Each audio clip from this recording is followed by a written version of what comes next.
Hit resume record. Hello to everyone in the Del Mar Center Hall and later on YouTube. My name is Linda McCabe and I'm the chair of the Sea Ranch Forum. Today we are hosting a candidates debate for the California 2nd State Senate race. The candidates are Damon Connolly, Tief Gibbs, and Aaron Smith. This debate was scheduled back in November of last year with an eye on the election calendar. Now the ballots should have arrived in the mail, and hopefully this event will help voters decide who they wish to represent them in Sacramento for this important office. Before we begin, I want to mention that the Sea Ranch Forum was founded back in 1973 and is a group of independent sea ranchers who organize meetings of public interest. It has never been an official committee of the Sea Ranch Association, and so it is independent of the board of directors and the community manager. We will begin with opening statements from the candidates, then we will ask questions that will be given to each candidate, and then closing statements. All of these will be limited to 2 minutes, and we have a timekeeper to keep us to stay on track. The questions were solicited from members and agencies in our community ahead of time, while some were written by members of the forum. We did edit some questions for clarity. People here can also submit questions written on note cards and given to Barry Weiss. There will also be a reception after the event concludes, so people here can ask any follow-up questions they want of the candidates. The order of speaking was determined by the order of the candidates responding to my invitation. So we will start with Damon Connolly. Thank you. Are we ready now? Good afternoon, everyone. I'm Assemblymember Damon Connolly. Thank you so much to the Sea Ranch Forum for the invitation. I'm proud to be before you today as the only Democratic candidate in the race, and the stakes could not be higher. We know that virtually every day right now, with an out-of-control federal administration and a MAGA movement, our values as Californians are under threat. Whether we're talking about environmental protection, and let me get on the record early, I'm 1,000% opposed to offshore oil drilling. It's hard to believe we're even talking about that right now, but I'm interested to see where my opponents are on that issue. Protection of our immigrant neighbors. Our very democracy itself is under threat. In these dangerous times, and this is why I'm running, we need someone with the experience and the proven track record to hit the ground running from day one to get things done for our communities and stand up for those values. I've been doing that for 25 years, both as one of your representatives in the state assembly, but also a long track record of local government experience that I'll go into as well. I'm also an attorney by trade, and in the early 2000s, I was actually a deputy attorney general in the California AG's office. Maybe I'm dating myself. Some of you may remember Enron in those days. I was one of the state prosecutors that went after them, stood up, got billions of dollars back. But it has been kind of a career aspect of mine to always go up against the big interests. And of course, protect our pathway toward renewable energy as well. Did not plan it this way. I've served at every level of local government. When my 2 daughters were younger, I was a school board member, then on the city council, and then finally a board of supervisor member, which is a great level to serve at. Protecting open space, fighting for our local economies, and dealing with very significant issues, including through the pandemic. So I ran to be our local voice in Sacramento. And for the past 4 years, I've had that privilege, and I think we've gotten a lot done. Numbers don't mean that much, but of the 11 bills that I got to the governor's desk last year, 12 bills, he signed 11 of them. Not too bad of a track record. So we're leading the way on climate policy, including I was one of the principal authors of the climate bond. Thank you, voters. We are dealing with affordability around wildfire home insurance rates, including my bill, Assembly Bill number 1. We're fighting exorbitant utility rates right now and affordability overall. And we're taking this campaign to every corner of a 7-county, million-person state Senate district, because as much as I like my job now, I believe it's important to step up, particularly with the backdrop. This is an amazing district, including rural communities. We're going to continue to fight to make sure that everyone has health care. I'm a strong proponent of single-payer cow care. If we talk about that, I'm holding large corporations accountable by trying to close the largest corporate tax loophole in California. I'm getting some whispers over here. Is my time up? Certainly can wrap it up. It was a 2-minute thing, so you, Got us 2 minutes. okay. Okay. I was wondering, Yes, before as you've done was your, I. you've done your timekeeping really well. It's like Perhaps we everything's 2 can minutes, give the Steve. others Okay. an Okay. extra minute as Thank well. you. So in Okay. sum, looking forward to the discussion. Okay, thanks. Okay, Tief, you are next. Great, thank you. My name is Tief Gibbs, and I'm running for California State Senate District 2. And I'm a proud resident of Novato, and I've experienced firsthand both the challenges and the opportunities our community faces. I earned my degree in economics from San Diego State University, which gives me a strong foundation to understand the real financial issues affecting families and businesses here at home. My husband and I own and operate our small business, Vintage Vehicles, right in downtown Novato. He is the mechanic, and I do all the bookkeeping and some of the repairs. That experience keeps me closely connected to what local entrepreneurs go through every day: the risks, the hard work, the determination, and building something meaningful. And I also serve on the board of the Novato Downtown Business Association, where I see up close what keeps our community thriving. It's not just about the businesses, it's about the people and what their goals are and the character of our town, which I love. I've served as president of the Novato Republican Women and as a California GOP delegate. And in these roles, I've advocated for the values and concerns of people in my district. My family is at the center of everything I do. I'm married and I have 2 early 20s adult children, both attempting to build their lives in California, which is very difficult. They inspire me every day to work towards a better California because I love California and I'm staying here. As I run to represent the district, I know it's about more than just Marin County. It's about all of the communities that make up the California Senate District 2. And I'm committed to listening, to working hard, and to helping create a more prosperous future for us all. And I'd be honored to have your support. Thank you. Thank you. Okay, you can reset that. And now, Aaron Smith. Hi, my name's Aaron. Bring the microphone closer to you. Is that better? Yes. Hi, my name's Aaron, and I want to work for you. I really want to see a lot less government. That's mostly why I'm here. I sit on a school board at Mark West, and we have a lot of things that Sacramento's telling us to do that I would like to see the school board be able to determine. It's kind of ironic that I'm running for office, seeing as I don't like government. Let's see. That's just tell them, I want to tell them no. And I'm not too good at this. I'm new.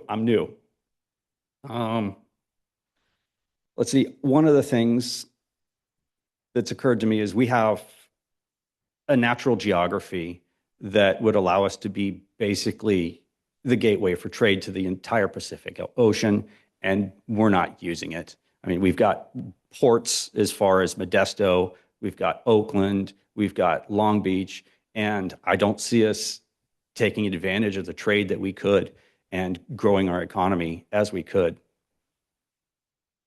That's it. Okay. I will alternate asking questions of different people. So one, I would make a preface that many of these questions will have a preamble in order to explain the topic, both for the candidates and for the audience. If a candidate wants a question repeated, I will do so, but not include the preamble. And if a candidate needs a clarification on the topic, please ask for that and we will try to comply. Okay.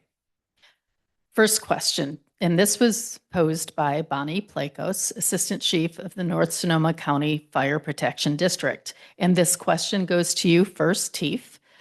AT&T is attempting to get out of its commitment to support physical phone lines in rural areas, known as being the carrier of last resort. As if everyone in California had reliable cellular coverage and landlines were a vestigial tale that could be cut off. There are many areas in our fire district and in the greater Mendonoma community where people depend on physical phone lines because there is not good cell service nor broadband. Over this past Christmas holiday, a tree fell in Anchor Bay and disrupted phone service. Frontier gave their customers an estimate of January 14th before phone service would be restored. And thankfully, it didn't take that long because that area lacks cellular phone service. If they have an emergency at their home, be it medical, fire, or physical danger, and cannot make a phone call, their lives could be put at risk. How will you advocate on behalf of Californians who depend on landlines for their safety communication needs? Yes, Tief. Okay, great. Yeah, actually, this is something that I'm dealing with myself in my own home here in Marin County. That Frontier wants us to change over to the fiber, and I don't want to do that, so I've refused. I know a lot of people that have switched over, and they dislike it. I know several businesses that use some kind of fiber optic or voice over IP, and the phone system is terrible. So this is a real concern. I totally understand the argument of AT&T and Frontier that they want to move away from these copper lines. They're telling us it's expensive, they're hard to maintain, and I'm sure that's true, especially out in the rural areas. And I would like to keep my landline as well, but it's becoming it's $100 a month just for a landline. So we're actually considering just dropping it. We have that flexibility here in Marin. As far as I can see, there's a couple of practical solutions that I like with respect to the more of the rural areas. And a lot of it, I think, has to be targeted. It has to be targeted for the area, and it's called targeted gap coverage projects, which I think is a good idea. It's instead of just blanketing everything and trying to keep it all, you identify the critical zones and the critical areas, the evacuation routes, fire-prone areas, neighborhoods with poor service, and you partner with the provider to install small cell towers, fixed and wireless nodes, and potentially even keeping those copper lines in place. The community would partner with AT&T. The other one is community-supported infrastructure.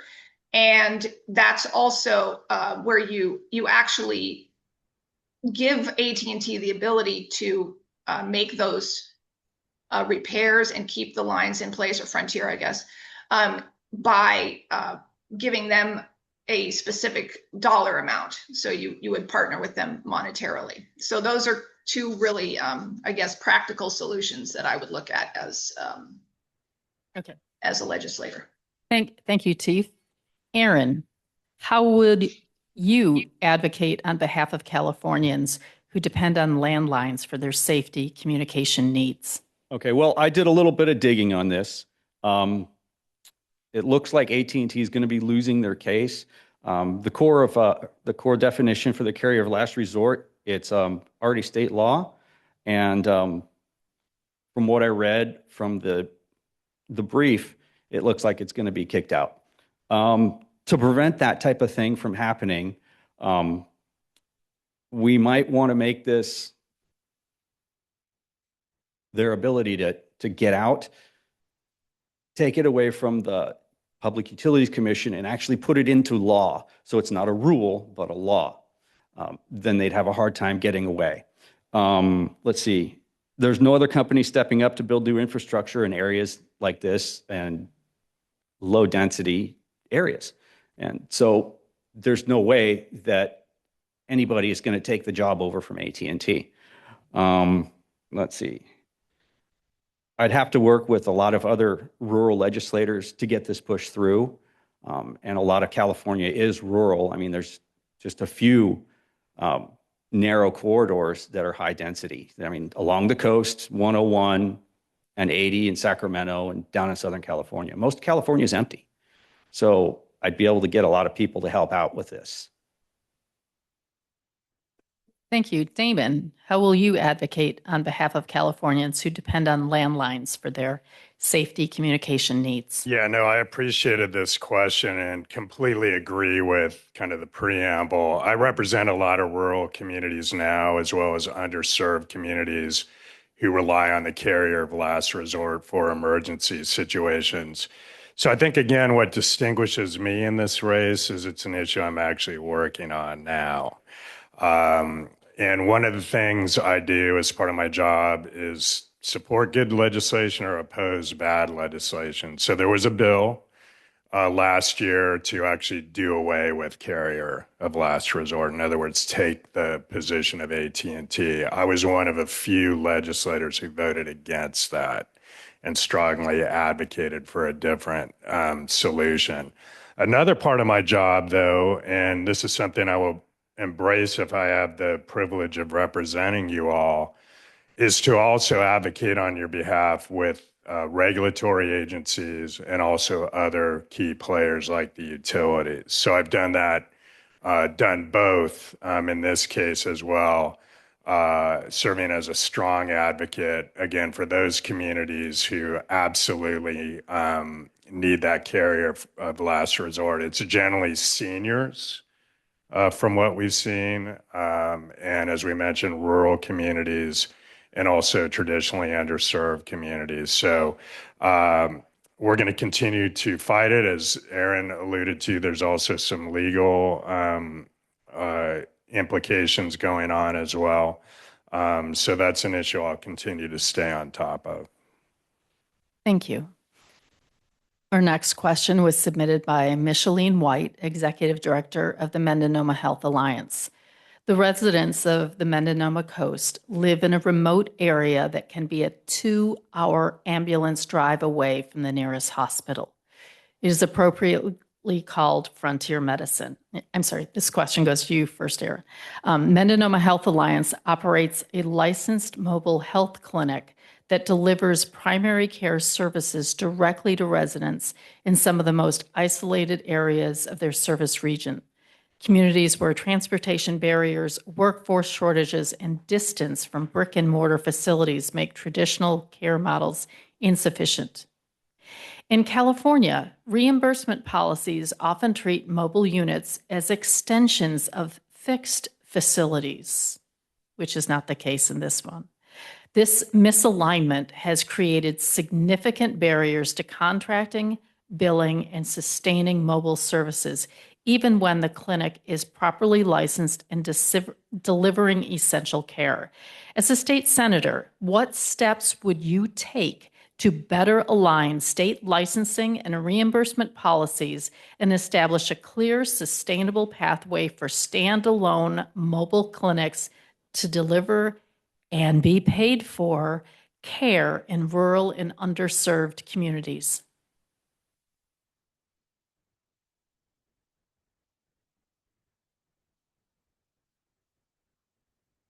That's to Aaron, yes. Yes. Okay. I was on the sharp end of the stick of this. I was an EMT for almost 4 years in the city, but that's in San Francisco, not up here. And it's a completely different thing. I see more of a, well, let's see. I see an issue that preventative health will go a long ways to making emergency issues less significant. because the slow response time to get from here, let's say, to a trauma center. From what I was looking up, federal funds cover about half the costs. So let's say we save $17 for every dollar we spend if we work on more preventative issues. I know it's difficult to get people to put down the chocolate bar and all that stuff, but that's one way. I don't think we need to have any sort of legislation, any laws pushed through. We've got a system here that can be improved, but this is an issue that's going to need to be dealt with at the local level because you guys know a lot more about what's going on out here than Sacramento does. How would I fix this? I don't know how I can fix this because I don't know enough about your area. I mean, better general health? You got me. I'm not the smartest guy in the world. I'm here to learn. Okay. Damon, as a state senator, what steps would you take to better align state licensing and reimbursement policies and establish a clear, sustainable pathway for standalone mobile clinics to deliver and be paid for care in rural and underserved communities? Yeah, this is a key issue, and we know that, and I'll get to the specific point, but we also know more generally, rural healthcare is already in a state of crisis. I'll tell you, just as an aside, I've been campaigning for about a year and a half already in this amazing 7-county district. That's the top issue I hear about is accessibility and affordability to healthcare. And we know in rural communities in particular, it's often clinics and it's often bootstrapping creative ideas like mobile care and clinics as well. So on one hand, if there are regulatory impediments to that happening, and this is invaluable to learn about, my job is to work with the local communities and figure out, is it a legislative fix or a regulatory change that we can make to better help it happen, and then also the reimbursement rates. Let's talk about that. Right now, courtesy of Trump and MAGA, we are facing a $1 trillion cut in Medi-Cal, which is the lifeblood of healthcare to many of our communities, particularly rural and underserved. That is unacceptable. So we are fighting tooth and nail with everything we have to fight back against that, starting by taking back Congress. So thank you for Prop 50. Starting by suing, and there are many lawsuits that we're supporting right now. But it's also actually adjusting our budget, and we're in tough times, but we've got to do it to prioritize healthcare, particularly in underserved areas, and also look at new revenue. So I was hoping to mention again, AB 1790, my bill where we are seeking to close the largest corporate tax loophole in California to bring money back for healthcare. Thank you. Thank you. Okay. Tief, as a state senator, what steps would you take to better align state licensing and reimbursement policies and establish a clear, sustainable pathway for standalone mobile clinics to deliver and be paid for care in rural and underserved communities? So the first thing we have to do for sure is get rid of the incredible amount of fraud that is happening in the state of California, in the government, especially with respect to Medicaid and Medicare reimbursements. And so that would be the first thing. And additionally, the train to nowhere that's costing, billions of dollars and still hasn't had a track. So there's so much money being spent at the state level that we don't even know where it's going. So that's the first thing we have to figure out. And then with respect to this particular rural healthcare situation and the fact that these mobile health clinics don't always follow the original care model that the reimbursements were made for. There's a couple of different legislative and policy solutions that I like, and one of them is called site neutral reimbursement. So, for example, if I go get an MRI at the hospital, I pay $3,000. But if I go to a local MRI place and they charge me $350. Well, the reimbursement is going to pay the hospital more. Well, it needs to be site neutral, meaning no matter where you get the medical care done, it should be the same price. So that would actually really help, because more of the ancillary off-site outpatient model products would be able to be done with these mobile clinics and off-site clinics.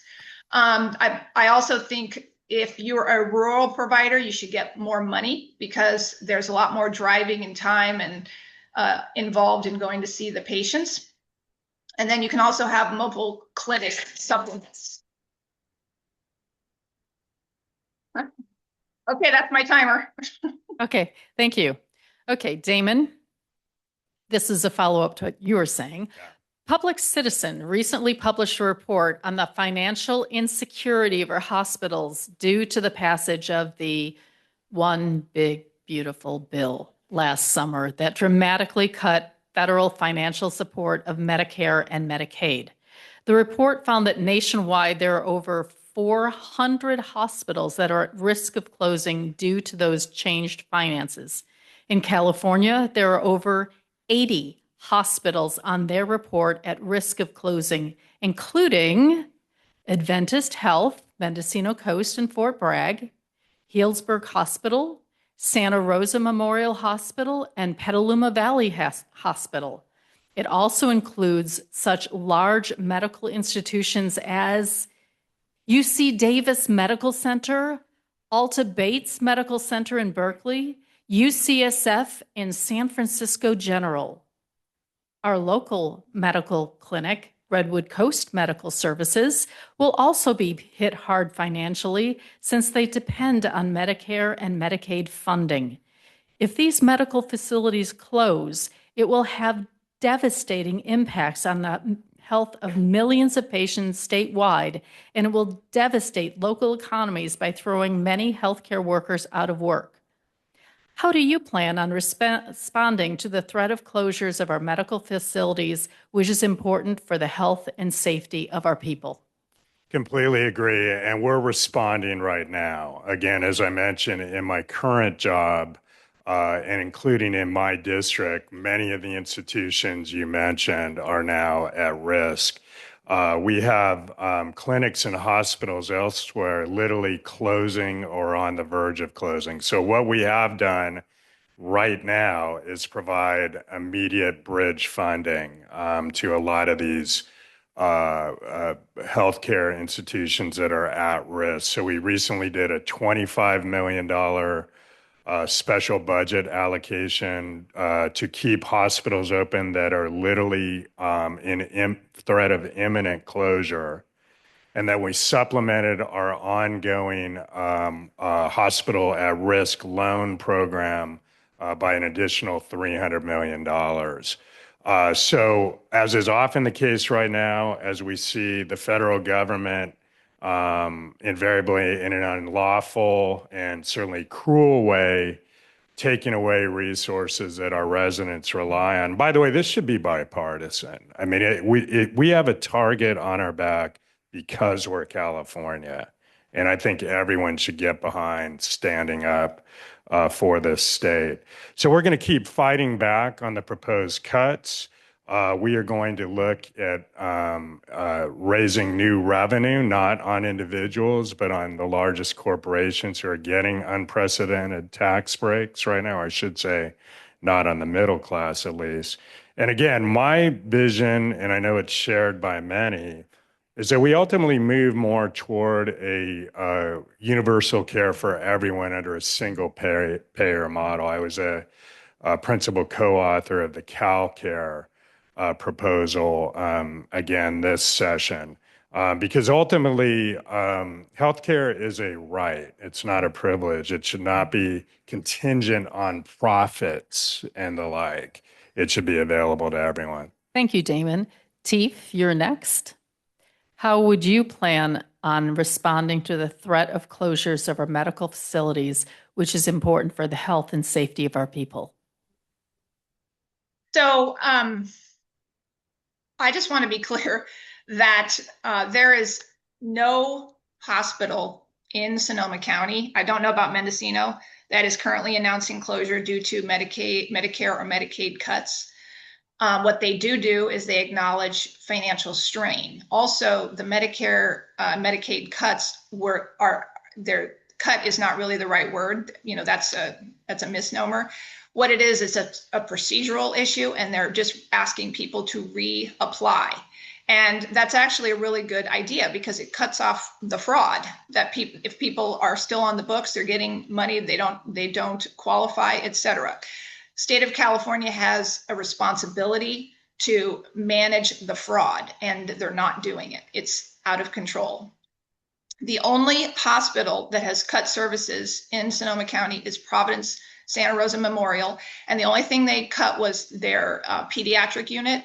And the reason they did that was because they cited ongoing losses. So it's not because of any funding cut from the federal government. They also had low use of that particular unit. So I think we really need to be very, very careful with this fear mongering that's going on. Even the hospital that did close in Glenn County, they had ongoing issues, constant financial strain. It was not because of anything that had happened because of the one big beautiful bill. So we just need to be really careful and not scare people. And in fact, a lot of these hospitals have windfall revenues, and they need to be using those windfall revenues to make sure that the hospitals don't close and that they can take care of the people that need care. Thank you. Okay, Erin, how do you plan on responding to the threat of closures of our medical facilities, which is important for the health and safety of our people?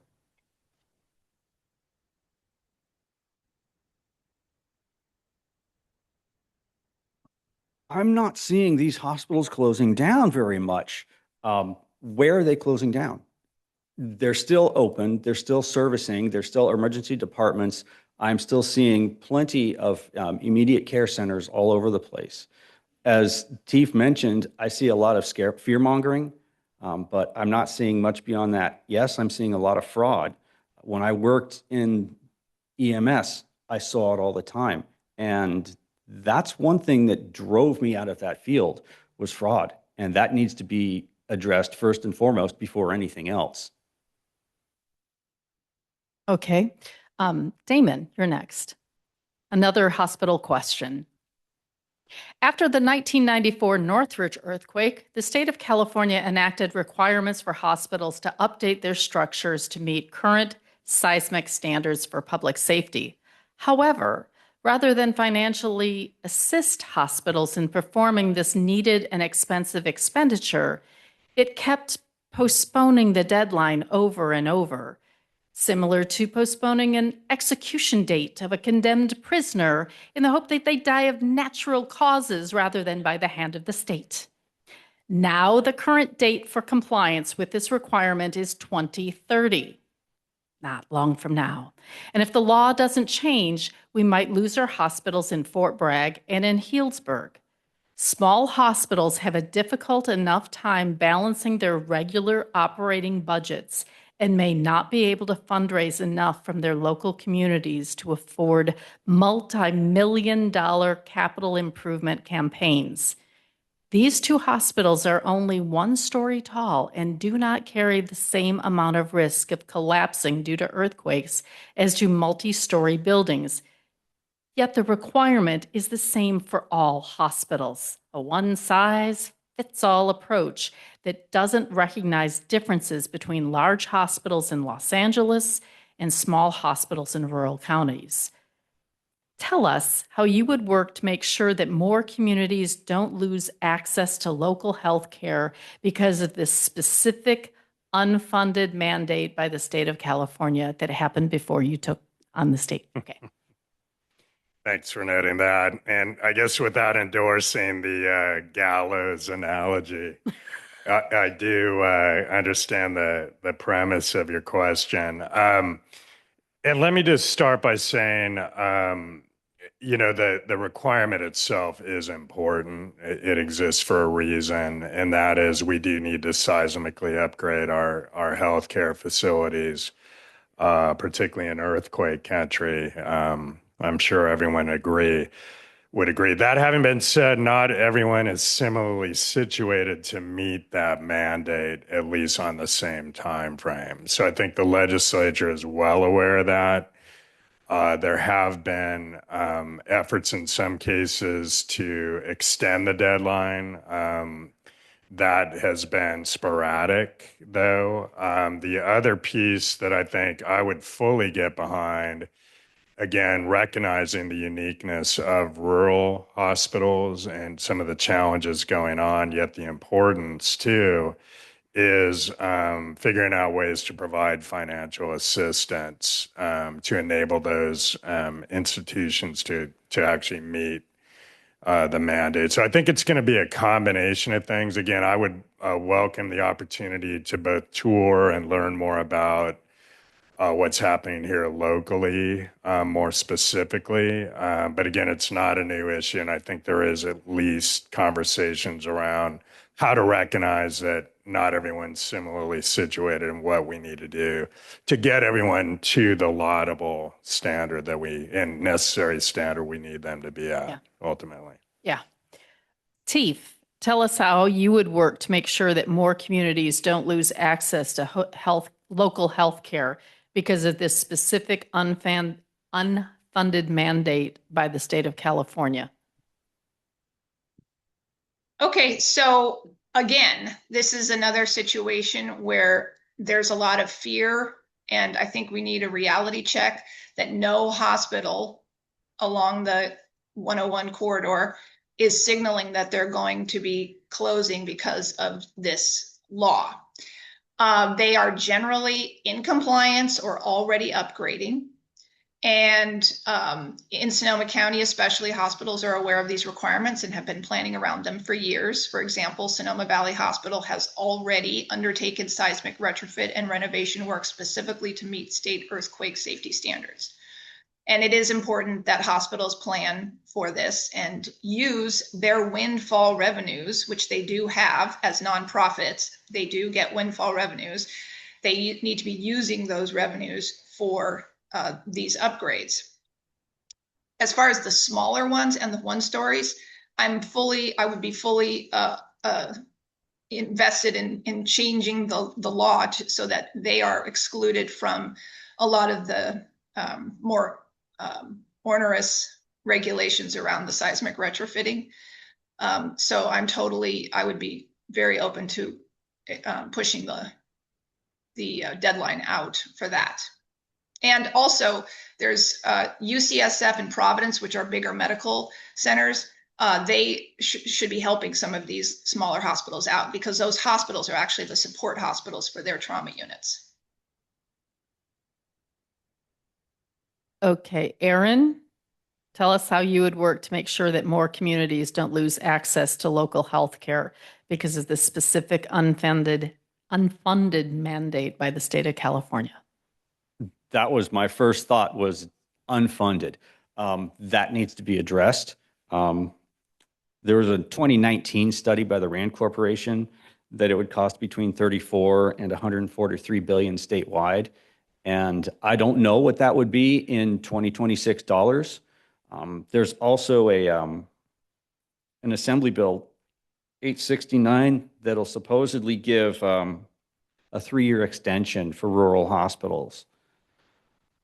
Whether that comes about is another issue, but it's there. I would definitely push for that, and I would rather see the power for earthquake codes and stuff vested in the counties and let the counties decide, okay, is this sufficient or not?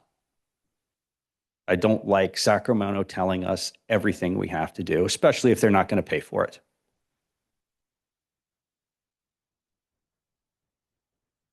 Started with him first. So this next question goes to Tief first. Still on the health and safety. Coast Life Support District, which has the longest ambulance runs in the state of California, has significant financial problems. With over 1,000 calls per year and a 6-hour, 150 to 200-mile round trip to the closest hospitals, the staff and vehicles are running almost 200,000 miles per year just to get patients to hospital for care. Now, with the cost of gasoline being the highest ever recorded, and in Wallala, it's now $6.90 a gallon, unless it's gone up since I looked at it. By the minute. Negotiated reimbursement rates from insurance companies, especially Medicare for mileage, isn't adequate to cover costs. How would you try to help out our first responders whose budgets are now imperiled by unforeseen cost increases? Tief, you're up. Okay. Well, the first thing we need to do is get rid of the gas tax. It's $1.60 on top of the base price of gas. So that's why we're paying over almost $7 for gas. So that needs to go away. We also, just in terms of the energy, we need to be drilling our own oil here in California. But as far as the ambulances, again, this needs to be a partnership between the ambulance companies and the hospitals. Obviously, these ambulances do a lot for the hospitals. They're in some ways a backbone for these hospitals. They're providing a service. They're providing a service to the community, and they're providing a service to the hospitals. So there really needs to be a partnership between the hospitals and the ambulance service as far as what they need to keep functioning properly and with the appropriate service level. So I would facilitate that discussion. First of all, get rid of the gas tax, and then facilitate the discussion between the hospitals, especially these larger hospital systems like UCSF and Providence. These are large hospital systems, and I believe that they can and should partner and support with these ambulance services. Thank you. Thank you. Aaron, how would you try to help out our first responders whose budgets are now imperiled by unforeseen cost increases?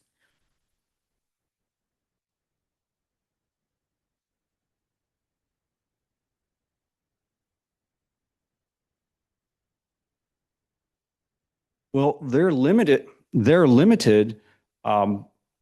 their income. How do you increase their income to pay for their expenses? I mean, they've got the employees, that's a pretty fixed expense. They've got the fuel, which is not a fixed expense. They've got their supplies, which is a fixed expense. So how do you deal with the non-fixed expense? They're going to need some sort of supplement, whether it's through the county or the city or the state. Otherwise, they're going to go out of business, or they're going to have to bill more. And is somebody going to pay for that? Who's going to pay for that? The end user. So if I need an ambulance ride, instead of, let's say, $2,000 in the city, I'm going to have to pay $3,000 here, and I'm not going to be able to afford that here. So they're going to need help somewhere. What can we do? I mean, just like Tief said, cost of fuel is insane. California is extremely hostile to the refining industries. We just lost 2 refineries in the last year. We need to resolve that problem so they can actually get fuel for a price that they and we can afford. Damon, how would you try to help out our first responders whose budgets are now imperiled by unforeseen cost increases? Yeah, no, if you'll indulge me, I can't let a couple of the comments go by. I couldn't disagree more that we should get rid of the gas tax. And this is kind of the irresponsibility that unfortunately we're hearing. Those same ambulances rely on roads being maintained, infrastructure, and that's how our system is funded right now. Can it be restructured? Those are issues we're having to look at as EV usage goes up, et cetera. We know that, but just to gratuitously say it should be eliminated. Secondly, we're all feeling the pinch at the pump, but let's start by why we're facing that spike right now, and it is the war in Iran, which is completely unauthorized and illegal. So to blame that on California is extraordinary, particularly when oil prices are set by a world market. So that argument is also unfounded. I would love to learn more about the local district, and it sounds like I need to get up here and maybe have a town hall and we can talk about it more. What is the fee structure? It's not necessarily a unique issue in rural areas with long trips, but it sounds like there might be some nuances here that I'd like to better understand. Um, I will say another part of my role, and I welcome it as a professional mediator as well, is helping to facilitate any regional or local conversations that are going on that may or may not have a state component. This could very well, because there has to be a base level of coverage, no matter where you are. So I'd welcome that further conversation on this issue. Thank you. So Aaron first. I'm going to switch order some things because this was brought up. It's like, would you be in favor of the federal government's plan of allowing for drilling of oil off the coast of California, or would you fight on behalf of coastal residents who do not want our coastline to be damaged by the impacts of oil drilling? Absolutely, I would be in favor of it, period. Okay. Tief? I'm sorry. You, then Damon, and then Tief. Okay, sorry. Damon, you're next. You know where I stand. I'm strongly opposed to offshore oil drilling, and even just the idea that we're talking about it again right now is startling.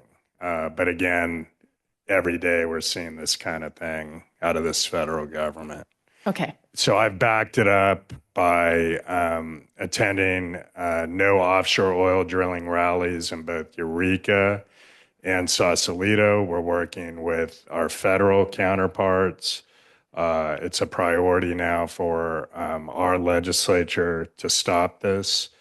Again, and it's a false premise that somehow that's going to impact oil prices in California. What it will do, because we've seen it, we've all lived through it, if you're old enough, is it despoils our beaches and our ecosystems and our planet. We've got to move off of fossil fuel, right? There's got to be a transition, and that includes workforce issues. I have a bill on that right now.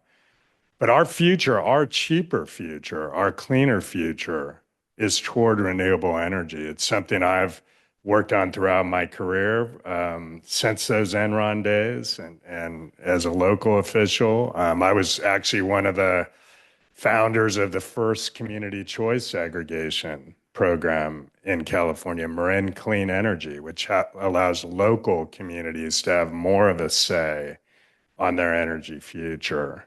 And of course, Sonoma Clean Power, we helped to start as well. So that movement is in full swing right now. So I think it's completely the wrong direction to go in the direction that my opponents want us to. Okay, thank you. Tief, would you be in favor of the federal government's plan for allowing for drilling of oil off the coast of California? So the first thing that we need to look at is that we have oil in California. We have it down in the southern part of the state. And we have enough oil in Kern County to supply our state the energy that it needs And we could be a booming, incredibly rich, possibly second in the world economy if we were drilling our own oil in the southern part of the state. And the fact that we're not is just really sad. And that's why we're in the state, in addition to the fraud that is going on, that's why we're in the situation that we're in financially. I am against the wind turbines, and I'm glad to see those were canceled. So I'm really happy about that. We're never going to get off oil because oil is a great, amazing product. It sustains the world. It is in everything we use. So the idea that we would move away from oil is ridiculous. It's never going to happen. It is actually an incredible blessing to us as human beings. So we should be thankful every day that it exists and that it powers everything that we do and that we are in the position that we are in this world because of it. And I also like local control. So I'm not, if for example, the majority of the people in California didn't want it, I didn't want the offshore drilling, I'd be okay with that because I do believe that that states and the communities have the right to determine what they want to do. On the other hand, we have come such a long way for oil drilling. We can do it very safely, cleanly, and if we look at it and we're careful with it and we have very good protocols for it, I think we could definitely do it. Okay. Next question goes to Damon first. Due to repeated devastating wildfires, Californians are having difficulty getting reimbursed by their insurance companies to rebuild their homes after losing them in a fire. Other Californians have difficulties obtaining or keeping homeowners insurance coverage due to wildfire risks. How would you approach this challenging subject, knowing that there are people in this room who have had difficulties with both sides of homeowners insurance in regard to wildfires? Yeah, thanks for the question. And I would say I'm one of the main experts in the legislature on this topic now, not surprisingly, because the area I currently represent has also been the subject of devastating wildfires. So we've seen the impacts personally. So it's two things. One is preventing large-scale wildfires. I mentioned the climate bond earlier. One of the main sections of that, which I authored, is around wildfire prevention, $1.5 billion over 10 years.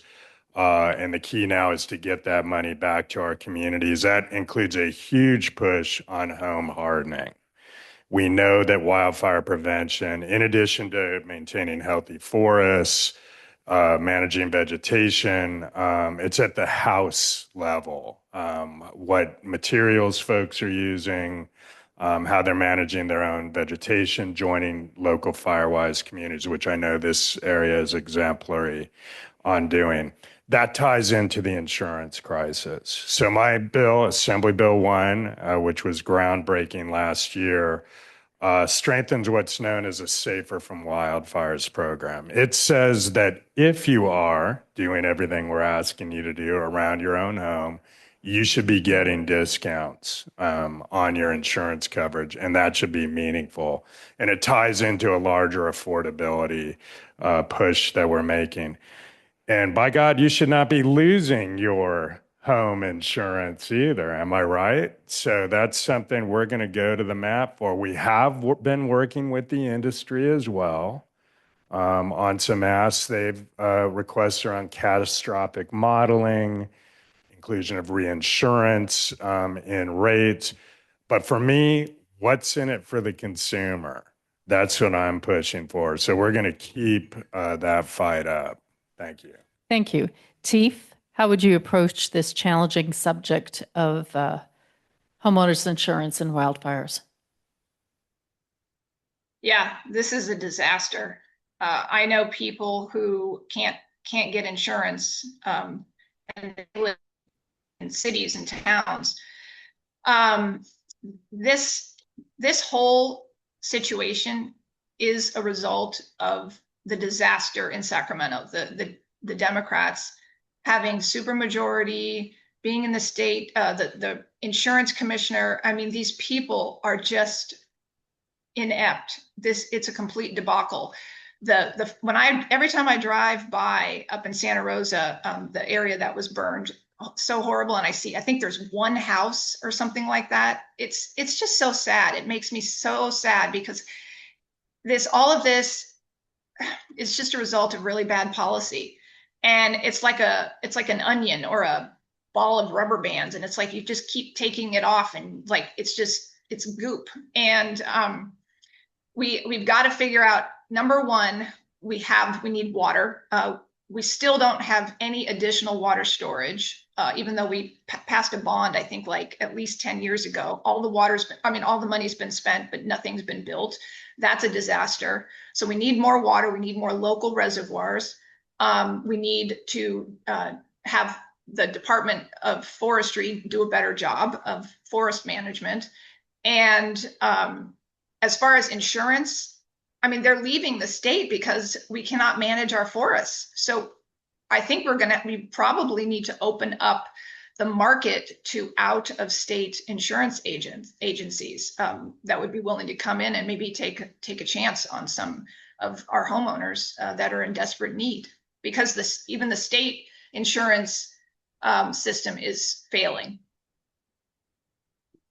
Thank you. Thank you. Aaron, how would you approach this subject of wildfires and homeowners insurance? Right. The first thing you said caught my attention. You mentioned something that insurers are not paying people. Is that correct? Oh, well, there's going to be slow walking and then not covering the ability to rebuild a house for what it was. Right. Okay. Well, in a case like that, you would want them to pay up PDQ. How do you do that? You say, well, if you make a policy and you sell it, you have X many days to pay it. Otherwise, you're going to get hit with a big fine. So it's going to be multiple of paying out what the settlement would be. So they'll be happy to pay people. That's number one. Number two, if they don't want to insure, if they're leaving the state, we need to find out, why are they leaving the state? Is it just not cost effective? Well, they used to insure in the state of California, and did we have more fires or less in the last 20 years versus 80 years ago versus 200 years ago? I mean, what's changed? Do we need to do better forest management? Do we need to do or require more home defense planning? So you can't have certain type of vegetation within X many feet of your house.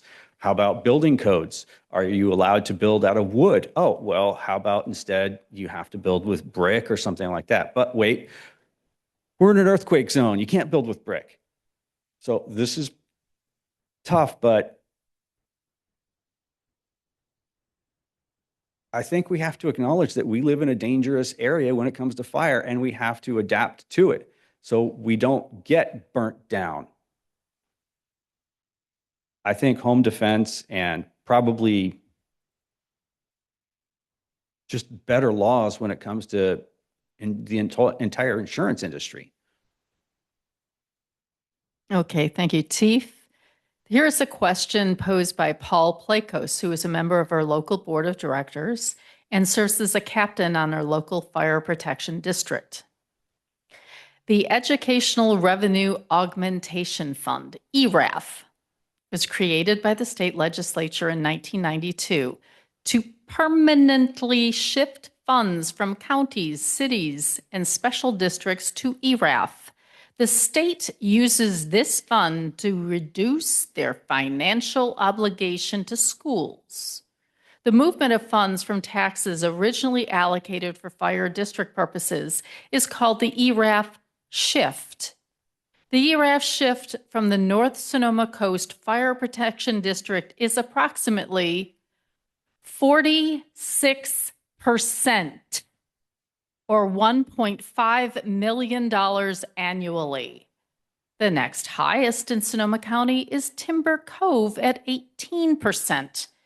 The average ERAF shift from all other special fire districts in Sonoma County is 5%. Yes, 5% versus our 46%. North Sonoma Coast Fire Protection District sued Sonoma County to recalculate their ERAF and lost. They appealed and lost. The only way to change this annual inequity is via legislation. North Sonoma Coast Fire Protection District covers 172 square miles of Sonoma County. Are you willing to support our fire district with legislation to change this 46% ERAF shift to be adjusted in line with all other Sonoma County fire protection districts?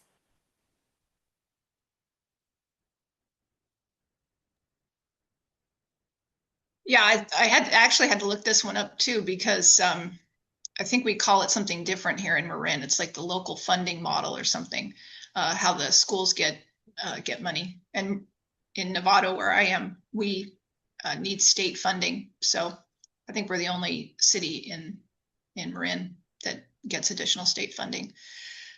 Yeah, so I think that this model's outdated, and I think that there's a couple of things we could do. We could create a wildfire protection exemption or cap for the high-risk rural fire districts, because fire protection in wildfire zones is it's not just a local issue anymore. It's statewide. So I think that would probably could be bipartisan. And then the state could require periodic recalculations of the formula whenever fire districts reorganize or expand responsibilities, so that the formula can stay updated and not get out of date. I think letting it go from the 90s is probably irresponsible. So sorry. So I would definitely look at that. Thank you. Thank you. Aaron, are you willing to support our fire district with legislation to change the 46% ERAF shift to be adjusted in line with all other Sonoma County fire protection districts? Absolutely. This is once again an example of Sacramento usurping local power, and they're stealing local funds for something somewhere else far away, and that's not acceptable. That needs to end. Thank you. Damon? Yeah, I would be willing to work on that. It does sound extraordinary that it's 46%, putting aside that the whole year off model is outdated and stemming from the 90s. This particular case, and I'd again be more than willing to hear more about how we even got to this point, but that on its face is ridiculous and should be addressed. So again, it's kind of looking at structural change, but also possible funding or resources that could be brought to bear. Again, I keep bringing it up, but Proposition 4, the climate bond, has a significant amount of wildfire prevention funding now. That might be a potential source. I would also be interested in just seeing how prevalent this issue is for other rural communities to band together as well. I will say while I'm at it, one of my other roles is I actually am chair of the Assembly Select Committee on Wildfire Prevention, and we are having a hearing in Sonoma County next month where a lot of the issues we're talking about will be coming up. And we are interested in additional issues. This sounds like one that could be out there that we have to address. So happy to continue to delve further into it. Thank you. Thank you. I'm sure Paul Plakos will want to talk to you. Which one? This one or this one? There's two different. Okay. So I was like, yes, I'm trying to remember who I need to ask I questions. think it might be my turn. You ended, so I don't, that was Oh, Tief first, so it would be Aaron. Okay. The SAVE Act pending in Congress would erect new barriers to voter registration, including eliminating online voter registration, such as California's successful motor voter law, and would require people to travel to offices for in-person application, presenting forms of identification that millions of Americans lack, such as passports or birth certificates.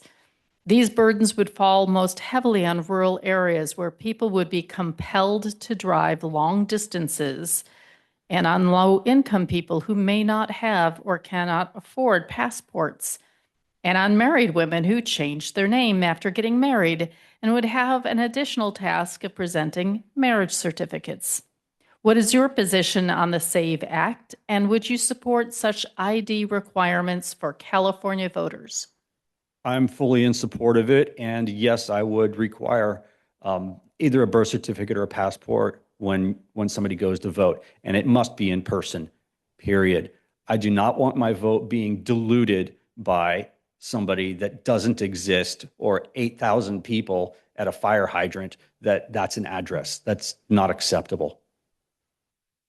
Okay. So the question goes to you next, Damon. completely opposed to the SAVE Act. And also there are efforts going on right now in our own state through a proposed ballot initiative to propose some of the same onerous requirements on voting. It's completely and it's actually a colleague who's full MAGA, Carl DeMaio, doing that. We're opposed to it. It's completely a step in the wrong direction. It would suppress voting, particularly minority voting and underrepresented groups. It's part of a larger dangerous trend right now. We know the Voting Rights Act, Federal Voting Rights Act, was just chipped away at yet again by the Supreme Court, which is a serious problem right now as well. And frankly, it's a search of solutions or solutions in search of a problem. There's a notion that somehow people are voting who don't exist, or undocumented people, let's vilify them, right, are voting. It's preposterous. It's all an effort to suppress voting. We won't stand for it. And I'm completely opposed to the efforts going on at the federal and state level to do that. Thank you. And also I'm in favor. Yeah, it sounds like my opposition also wants to do away with mail-in balloting, which has been very successful in California without fraud. And of course, I'm going to continue to support that as well. Thank you. Tief, what is your position on the SAVE Act, and would you support such ID requirements for California voters? So I am in favor of the SAVE Act, but I'm going to reject the statements about all of the people that wouldn't be able to vote. That's just not true. It's becoming, I mean, everybody has an ID. Everybody, if you want a passport, you can get it. You get your marriage certificate. You can get it by mail. I mean, this idea that people don't know how to get identification is ridiculous. You need identification for everything you do in this world. Okay. I just signed up to do the exemption through the property tax for the seniors. And I had to provide an ID for that. I mean, you need an ID for everything. So this idea that you cannot get an ID is ridiculous. It needs that you have to stop, because that's not true. I am totally in favor of the SAVE Act. I think we should have one-day voting on ballots in person, and it should be counted that night by precinct. I am fully in favor of the Reform California Voter ID initiative that is a citizen-driven signature collected initiative that did make it on the ballot, and I will be voting yes for that.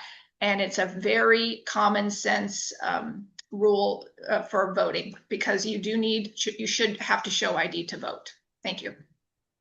Okay, the next round of questions is two parts, and depending on how you answer is what the second question is. So Damon, this subject may be thought of as a settled matter in California, but we want to hear from you specifically. Who do you support in making reproductive health care right decisions? The woman in consultation with her medical providers, or judges and politicians? In other words, do you support a woman's right to choose legal abortion? Yes or no? Yes. Good. So next question is, there are attempts in several states that ban abortion to try and make it a crime for medical professionals to assist one of their residents in obtaining an abortion, either by patients traveling to California or by using telemedicine. What are your thoughts on these attempts to criminalize our medical professionals, the right to practice medicine, and to help patients regardless of their residency, especially given recent court rulings regarding mifepristone being sent through the mail? Strongly oppose those efforts and fully support the movement in California to make our state a sanctuary state for reproductive health care for people traveling from other states or even other countries to seek care here, to have protections around that.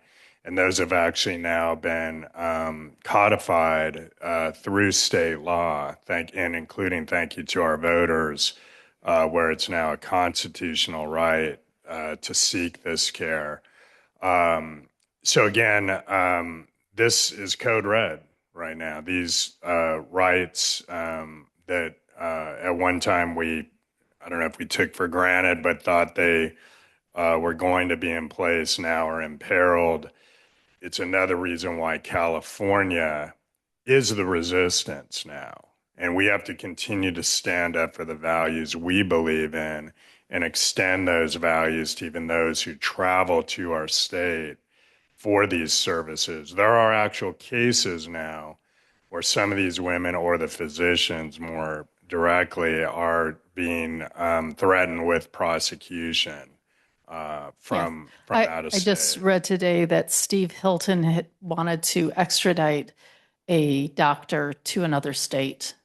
Yes, exactly. So that's what we're dealing with, and it sounds like I agree with the And you would questioner. oppose that as a state senator if he were to become governor? In fact, I would look at every means of upholding our laws and strengthening our laws to continue to make those services available. Thank you. Tief, do you support a woman's right to choose legal abortion, yes or no? No. Okay. Since you oppose legal abortions, how would you attempt to reflect your opposition to this legal medical procedure in California? How would I what? How would you, as a state senator, try to reflect your opposition to this legal medical procedure through legislation or attempts to alter the California Constitution? Okay. So this idea that reproductive health care, it's just another word for abortion or murdering a baby in the womb up and until it's partially born. And that is barbarous. Science is 100% shows that that is a human baby inside of the womb. And I believe those human babies deserve as much protection as any other innocent person in this world. And I cannot believe how hard people fight to murder babies. It's really actually kind of sad. And 60% of abortions now are through this pill that you can get in the mail. And what's happening is women are giving birth to their babies in the toilet, and it's causing traumatic experiences. These women are being trafficked and then given these pills forcibly. They're being influenced and bullied into taking these pills by their partners or people or their pimps. And the easier we make it, the more vulnerable these women are going to become and the more traumatized they're going to become. And we should make that very, very difficult. I don't believe you should be able to get the abortion pill through the mail in any fashion. That's just barbaric. Thank you.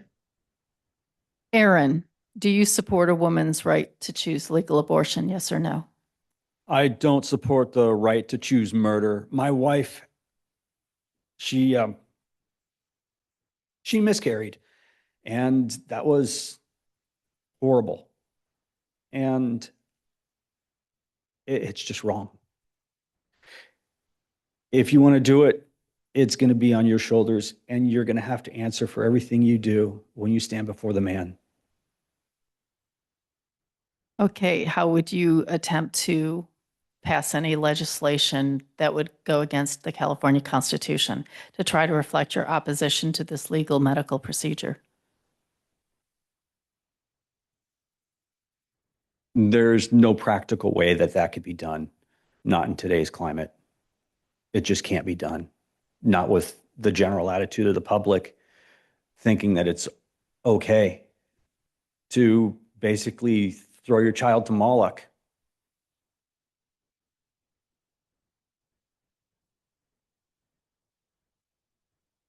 Okay, thank you. Tief, you're next. Climate change is causing more severe weather patterns. Events such as wildfires, floods, bomb cyclones, atmospheric rivers, and thunder snow are becoming commonplace. These events cause billions of dollars of damage to our homes, businesses, and environment. How do you propose to mitigate human-caused climate change? And how do you propose the state of California respond to the emergency needs of Californians when FEMA and federal assistance have been reduced dramatically to our state? So the first thing I'm going to do is reject the premise of the question.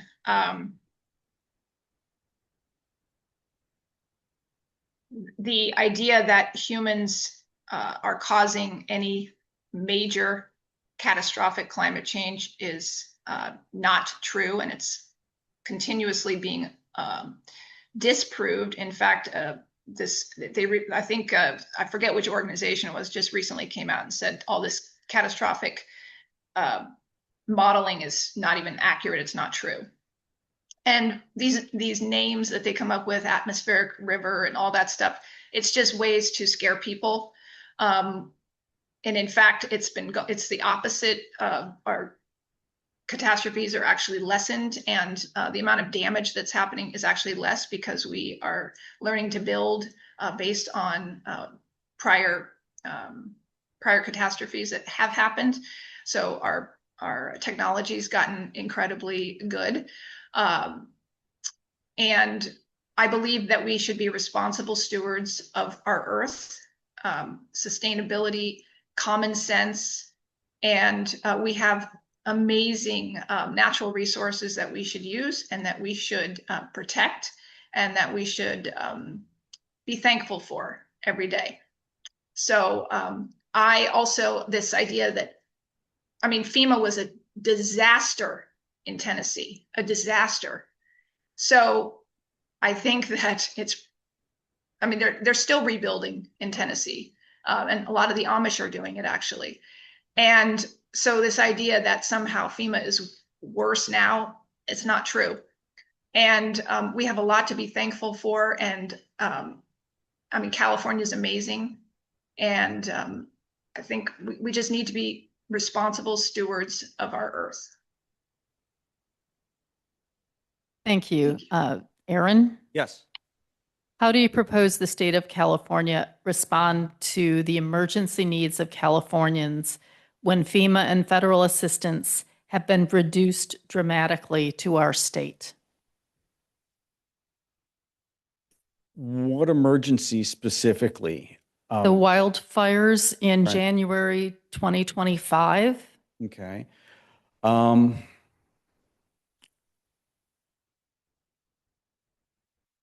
This is a state issue. I don't see the federal government having any place in this, number one. This is a function of how we manage our forest and environment. So if we have wildfires, we're responsible for it and we need to take care of it and prevent them if at all possible. Yeah, we do have CDF to deal with fires as they come up. Somebody leaves their campfire going or throws a cigarette out of a car or whatever. What was the other part at the beginning that I missed? Talking about atmospheric rivers Right. where we had. All right. Well, we've had an atmosphere for close to 4 billion years. It's not changing now. We've had ice ages. We've had deciduous trees on the north slope of Alaska. I'm not going to accept anything about climate change. That's a load of bull when it comes to human impact. What plants require is carbon dioxide to grow. Without it, plants will die. And we're pretty low right now compared to other times in the history of the earth. So I'm not concerned about anything with climate change, at least when it comes to the part of man. Thank you.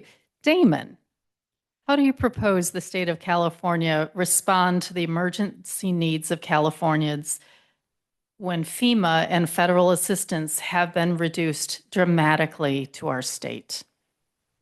Thank you for the question. Sounds like there's a lot of disagreement. So first of all, polluters should be paying. If you're causing the damage through known factors, including impacts on the climate, you should be paying for the damage to the community. So I'm a strong supporter. In fact, I co-authored polluters pay legislation. It was lobbied against, not surprisingly, by the oil and gas industry successfully in this case, but we've got to keep fighting as a public for that. On the state level, and then I'll get to FEMA in a second and disagree, the main mechanism we're using is our cap and invest program. So it's market-based, and the idea is to ratchet down emissions from the biggest polluters over time, but also it creates funding for climate reduction and mitigation programs as well. So we just reauthorized that last year, and part of it is actually utilizing the climate credit to reduce our outrageous utility bills right now. So we're hoping to continue work on that because we're all feeling that pinch.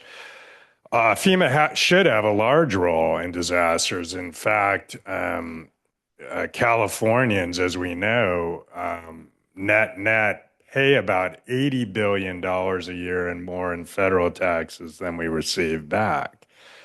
So what was the answer in January 2025 when LA was on fire and we asked FEMA for help?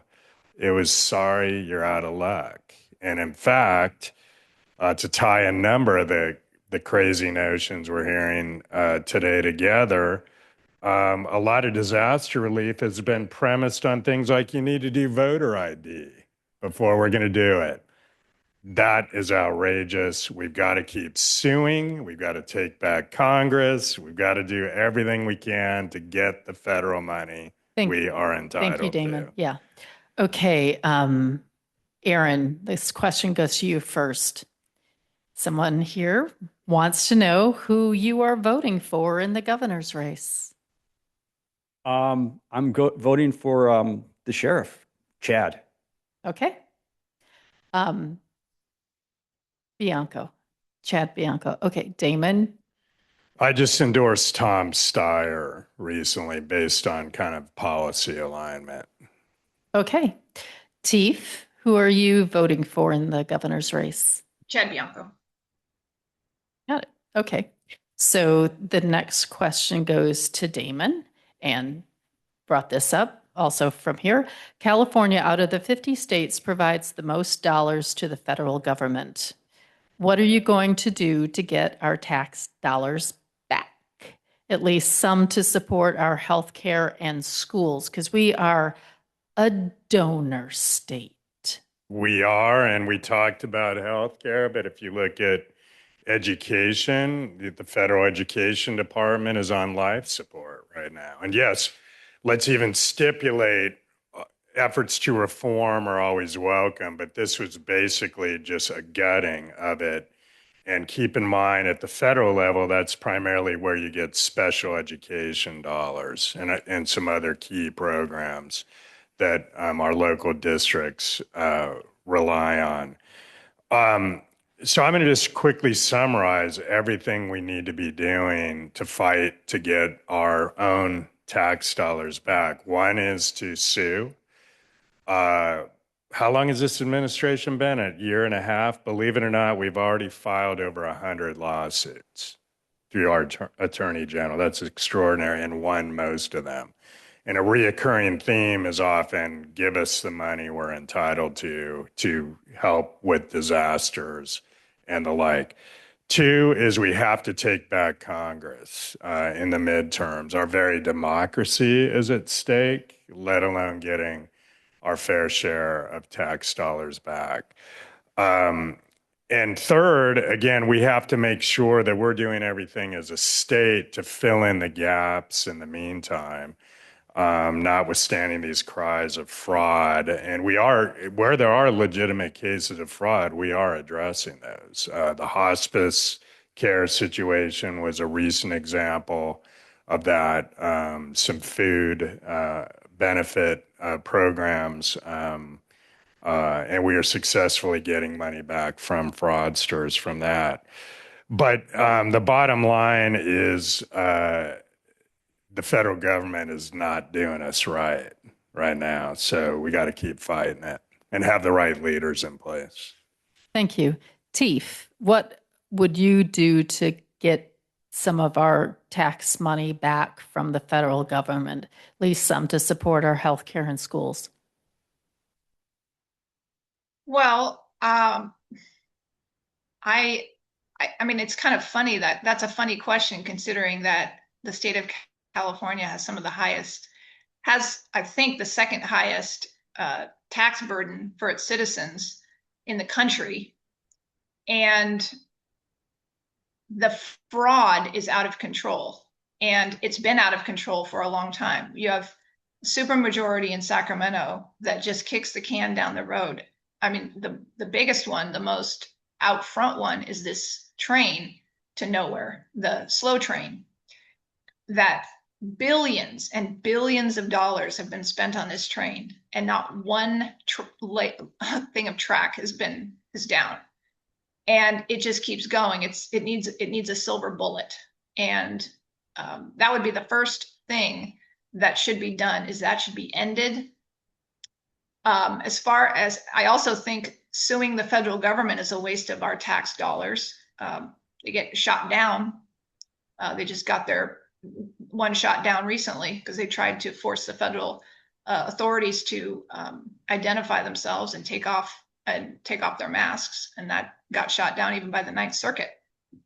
So a lot of this stuff that we're doing to virtue signal to the citizens of California, as far as the federal government and those who disagree with the way things are being handled there, it's costing actually the taxpayers a lot of money. And I really think that the best option would be to look inside our state and find the fraud and find the waste that is happening here, because it is a lot of money. It's in the billions probably. We should be the second largest economy in the world, and we're not. We're the fourth. Okay. Yeah. We should be Aaron. the second. Yes. Okay. I'll restate it. California, out of the 50 states, provides the most dollars to the federal government. What are you going to do to get some of our tax money back, at least some to support our healthcare and schools?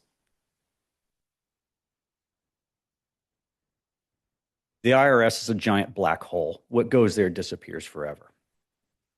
How are we going to get it back? Well, how do you get money from somebody? You provide a service that they want or need. So how does California do that? Well, can we get our economy going a little better? Can we pull off strictures on starting businesses and stuff like that? I mean, if somebody can start making money, losing their money to the federal government isn't as painful because they have a little more to spend at the end of the day. California right now, we're like the little guy, and federal government's like City Hall, and you can't fight City Hall. So you can't fight and win. So we got to do something that actually makes it livable for the people in California. And you just have to tolerate the rain sometimes. Okay, Tief, this question is for you. Reproductive freedom is more than just determining whether or when to bear or beget a child. It also includes deciding where to give birth and who will be attending those births. California has become hostile to birth centers and midwives. At least 19 birth centers have shut down in California in the last 4 years, including the Santa Rosa Women's Health and Birth Center, where I gave birth 28 years ago. What will you do in Sacramento to ease the regulatory burdens on midwives and birth centers so that the women of California can have safe options when choosing where to give birth, especially when many hospitals have stopped having labor and delivery departments? I didn't know that. I'd have to fact check that. I'm not sure that hospitals have given up labor and delivery. Fort Bragg has, Healdsburg Hospital has, Palm Drive is not a hospital now, but they gave up their labor and delivery in Sebastopol a long time ago. It's true. Okay, so it's probably because of low use, high expenses and low use. I'd love it if we had more babies. That would be awesome. It's been over 20 years since I had my children, so I gave birth at Alta Bates. It wasn't the greatest experience. I probably, if I had it to do over again, I'd have a home birth or something like that. I really think that that is an amazing, beautiful experience. I think that giving birth should be on your terms. Obviously, you want it to be safe. You want to be, careful because anything can happen. It's especially the first time it's scary because you don't know what's going on. I'm in full support of birthing centers. I think this is another situation where hospitals could be looking at the offsite situation, regional centers and things like that. I think that's a great idea. Obviously, it's going to be determined by where the population centers are and where people are giving birth, because you have to have the property, and then you have to pay rent and have all the facilities.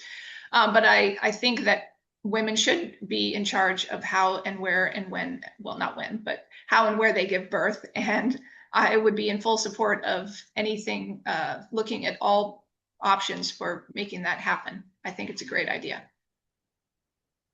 Aaron, what would you do in Sacramento to ease the regulatory burdens on midwives and birth centers so that the women of California can have safe options when choosing where to give birth, especially when many hospitals have stopped having labor and delivery departments? I'm glad that my son was born in a hospital because he was born dead. They did resuscitate him. If they're going to be putting up these labor and delivery facilities with midwives and nurses, I would fully expect them and demand that they have the proper equipment for resuscitation. and emergency C-section as needed. But I am not averse to that at all. It's not a bad idea to put a woman in a more comfortable environment when she's giving birth. Just to clarify, if you're a high-risk pregnancy, you don't give birth in a birthing center, and you have to have as a backup in case things go tricky, being admitted into a hospital Right. from a birth center. Okay, I didn't know that. I did have a patient, she tried to give birth on me, but we got her to the hospital before she did. So it was her fifth and it came fast. So I definitely don't think there's an absolute requirement to have multiple physicians on hand unless it's like you mentioned, high risk. Okay. Thank you. Damon, what are you doing in Sacramento to ease regulatory burdens on midwives and birth centers so that the women of California can have safe options when choosing where to give birth, who to attend the birth, especially when many hospitals have stopped having labor and delivery departments? Yeah, so this has affected a couple of the communities I currently represent. You mentioned Santa Rosa, also Petaluma, and there's been a big outcry by community members. I think it's in part a sign of the prevalence of corporate medicine right now. These are large corporate facilities that are doing away with, I agree, a very essential service. To the extent there is a regulatory issue in Sacramento, that's something I'd be happy to look at as well. But I think the primary impetus and the nurses and frontline healthcare workers and midwives have been doing a great job of highlighting this issue and even striking about it, or picketing, I should say, is important to have those voices out there. I've been supporting them. And again, if there is some sort of state level regulatory issue, I have not heard that yet, but that's certainly something I'd be willing to push for as well. Thank you. This one, okay. And so Aaron, this is from in here, did you support Proposition 50 redistricting? And what is your opinion about redistricting and gerrymandering in California and the rest of the country? No, I did not support it. I am vigorously opposed to gerrymandering. I would like to see districts made as close to a square as possible. So you're not having it all squiggled like this to get some of these people in and some of those people in, but not these ones over here and not ones over there. Because a community is like this. It's not twisted all over like octopus tentacles. And if I'm going to agree with my neighbor Bob and disagree with my neighbor Sam over here, that's fine. I mean, I'd rather see the districts as close to or with a short of a border as possible, if that makes sense. Do you get what I'm getting at? Oh, yeah. Okay. Damon, you were in the You state. might be running for the wrong district. Yeah. Okay. So, we have a third of the coast. So yes, I've supported Prop 50. In fact, I was a co-author of the legislation, so voted for it and spoke up for it in the assembly, and then actively campaigned for it. Do we love gerrymandering? No. In fact, I also support independent redistricting, which California is committed to by the very wording of the statute to go back to after the next census, which will occur in 2030. But this was a specific case, and you'll recall it was a response to what was happening in Texas and the the order that went forth from Trump for other states to gerrymander to create more Republican seats. So to Governor Newsom's credit, he fought back against that.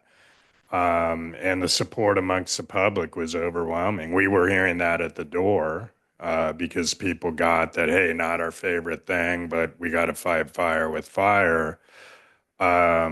So it passed with over 60% of the vote. So now the second part is we have the new districts, at least for now, for a few cycles. We've got to win the seats. There's nothing more important right now, given the stakes to our democracy. Okay, Tief, did you support Proposition 50 in our state? And what is your opinion about redistricting and gerrymandering in California and the rest of the country? I did not support Prop 50, and it was an excuse under a false premise that Texas was doing something wrong, and Texas did not do anything wrong. They had to redistrict based on a lawsuit, direct result of a lawsuit they lost. And so Prop 50 is a disenfranchisement of 40% of the population of California. And so if you really want to talk about voter disenfranchisement, Prop 50 is exactly that. And now, instead of 9 Congress people that are conservative / Republican, we will only have 4. Therefore, we have the conservative people in California have lost representation as a direct result of Prop 50, and I think that's very disappointing. Thank you. Oh, okay, thank you. Damon, I believe it's your turn for the question. Okay. And this may be our last question before closing soon. Our nation has seen far more examples of mass shootings than any other nation in the world.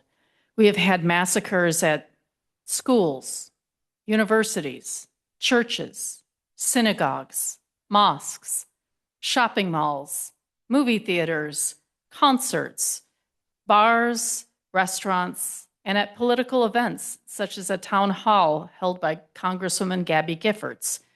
We've also had attempts to assassinate public figures that sometimes succeed, like the murders of Minnesota Speaker of the House Melissa Hortman and her husband, and sometimes these attempts are stopped, like at the White House Correspondents' Dinner. How do you see the responsibility of our state government in protecting the health and safety of our populace when it comes to the widespread proliferation of firearms in this country? This is a prime example of where we have to continue to lead. And there are forces aligned that want to take us back. We can't let it happen. California has some of the strongest gun laws on the books right now. I fully support those. In fact, I'm on the task force within the legislature promoting strong gun laws and gun safety. And I'm very proud to consistently get the support of groups like Moms Demand Action on gun sense, because I hear it from members of my local community as well as folks who come to see us from statewide. So you can count on me to continue to be a strong champion around this type of legislation going forward. Thank you. Tief, how do you see the responsibility of our state government in protecting the health and safety of our populace when it comes to the widespread proliferation of firearms in this country? So the Second Amendment is the right to bear arms, and we have millions of legal gun owners in the country. I am actually a member of the California Rifle and Pistol Association in California, and I'm on the legislative team for that. I'm endorsed by their PAC, and I'm very proud of that. I think it's incredibly important to protect our right to bear arms, and that all of the mass shootings are tragic. And I believe it's true that most of them would not have been stopped by any laws that are currently on the books now. And while these mass shootings are terrible, and a lot of the issues that we're dealing with are mental health related, drug related, and drugs and mental health primarily. And that's a big issue, but ultimately we must enforce the law, and criminals should be prosecuted, and they should be put in jail, and they should be put in jail for a long time. And we have to stop our soft on crime mentality here in California. And I would work really, really hard to bolster our public safety here in California, because that's really what we deal with on a daily basis, is the typical crime stuff that happens. That's really where your safety is the most at risk. And that's where we have to focus, is our daily public safety. Thank you.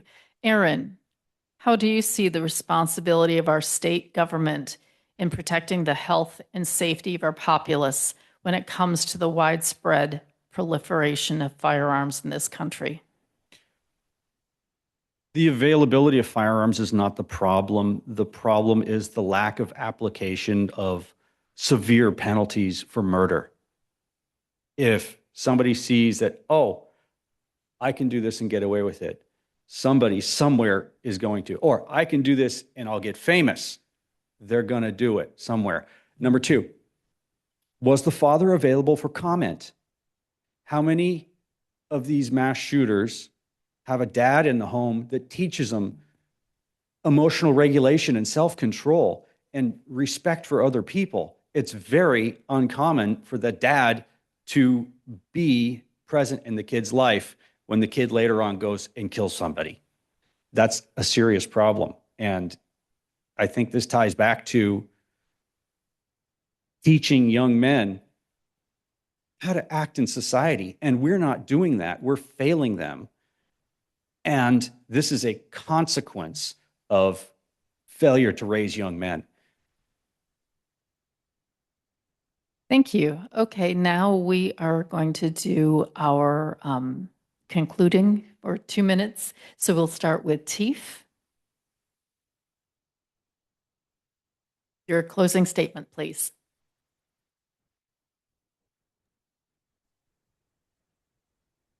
All right, my name is Tief Gibbs, and I'm running for California State Senate because I believe our state is in a fight for its future, and I am not willing to stand by and watch it slip away.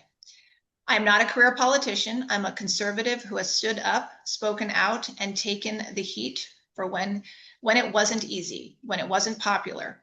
And I've been in the trenches fighting for what I believe is right, and I'm ready to bring that same determination to Sacramento. I believe in the core principles that built this country: protecting life, defending free speech, supporting small businesses, and upholding our constitutional rights, including the Second Amendment. I've advocated for those rights at the Capitol, and I'm proud to have earned the support of the CRPA. This campaign is about more than politics. It's about the direction of our state. And for too long, we've seen rising costs, struggling communities, and policies that fall short. Families feel it, small businesses feel it, and too often there's not enough accountability. And I believe we can do better. We need practical solutions, better infrastructure, responsible resource management, stronger support for families and local businesses, and real preparation for challenges like wildfire and public safety. We need leadership focused on results, not rhetoric. I've been willing to speak up on tough issues, especially when it comes to protecting families, fairness, and opportunity for the next generation, and I will continue to do so. I'm proud to have the support of the Marin and Sonoma County Republican Central Committee, the California Rifle and Pistol Association, and Reform California. And I'm asking for your support as well. If you're ready for change, for accountability, and for leadership that won't back down, I ask for your vote. Vote Tief Gibbs for State Senate District 2. Together we can restore strength, stability, and opportunity in California. Thank you, and God bless California. Thank you. Thank you. Aaron, you're next. I'm running and I really don't want to be here, and I never wanted to be here. I'm running because I'm just really upset. I believe power needs to be at the lowest possible level, and I want to reverse the concentration of power in Sacramento and return it to local areas, whether it's the county or the city. I see this problem every school board meeting. My hands are tied very often. One example is the school lunch budget. I mean, we have to spend X many dollars, and it's a huge amount for our 4 little schools. And we're feeding these kids absolute garbage. It's Taco Bell Lunchables, and oh, here, maybe it's a banana. The kids never eat the banana. They just eat the sweet junk food. And I want to be able to have some input for the kids in my district. Say, hey, no, you can have a lunch lady or you can bring a bag lunch, but there's no pre-made food, none of that. It's driven me up the wall. And I really look up to Lucius Quinctus Cincinnatus. He didn't want to do the job. They called him in. He did it. He left. He went home to his farm. It happened again. He went in. He did the job, and he left. And I'll just do it, and I want to go away. I want to go home. I don't like any of this, and I want to get rid of it. Thank you. Damon? Want to again thank everyone for the invitation and the conversation. Really appreciate it. A lot of what we've focused on today is kind of protecting our values, right? Not letting what we believe in slip away. And we need fighters. We need people with experience to do that. I'm your person. But I also want to reorientate in closing toward what I see as a positive future for California as well. One of the best parts of my job now and also campaigning has been interacting with a lot of youth. It's amazing to hear from them. And I'm brought back to my own youth in California where, you know, you had good public schools no matter where you lived. It allowed me to be the first person in my family to go to college through the UC system, which was affordable at the time, and then achieve my goal of, actually my goal was to be a lawyer before a politician, so to speak, but I've really appreciated going on to be able to serve the public as well. I think about my own 2 daughters and other kids, about how we need to make housing affordable.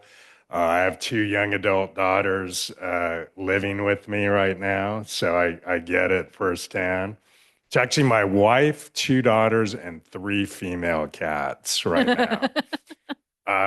So 1 daughter and 1 cat are moving out though, so we're looking good right now, but it's been great to have them. Protecting our environment for the future, protecting worker rights. This campaign, my campaign, has been able to unify the North Coast. If you go to www.damonconnolly.com, you're going to see what I think is a pretty impressive endorsement list, but most notably, it's a lot of strange bedfellows. It's like, wow, he has labor and business support. He has environmentalists and the agricultural community. Is he saying different things to different people? No. I think the key to it has been that I listen. People know where I stand. I'm direct. And also results-oriented for the community at large. Above all else, I represent my district. In many ways, it makes the job very easy, but also very hard in that you have a lot of special interests coming at you in Sacramento. You can count on me to always represent you, the people. This is a larger district. I've been traveling up and down, as I mentioned. We're going to continue to hit every corner of the district for June and through November. Thank you. I'd love to have your support. Okay, thank you. And I want to thank the candidates, Damon Connolly, Tief Gibbs, and Aaron Smith, for running for public office and for coming here to answer our questions. I want to thank Paula Smith, Steve Smith, Barry Weiss, Craig Tooley for helping to make this event a success. And I want to thank everyone who came out here to take part in democracy by learning about the candidates before you cast your ballot. This recording will be uploaded to YouTube, and I will be sending out a notice to the mailing list for the Sea Ranch Forum once it is available. So if you're not already on the mailing list, please sign up in the form in the back of the room. And please feel free to forward that notice to other voters you know who would be interested in this debate. We'll be having a reception next door at the Del Mar House, so you can meet the candidates and ask any follow-up questions you may have. A reminder for Sea Ranchers that we also have the annual Board of Directors election. And if you haven't cast and returned your ballots, please either mail them back or cast your ballots in the ballot box at the Del Mar House between 10 and noon on Saturday, May 23rd. Please vote so that we will have a quorum. And if you have any questions about my candidacy, please come up and chat with me. The next meeting of the Sea Ranch Forum is Saturday, June 13th from 3 to 5 p.m. Jeannie Jackson will be presenting Unusual Mendonoma Sightings, and that is a meeting you will not want to miss. Lastly, let us help our facilities and resource crew by following another Sea Ranch Forum tradition and putting away the chairs. Thank you. And Barry, you can stop recording.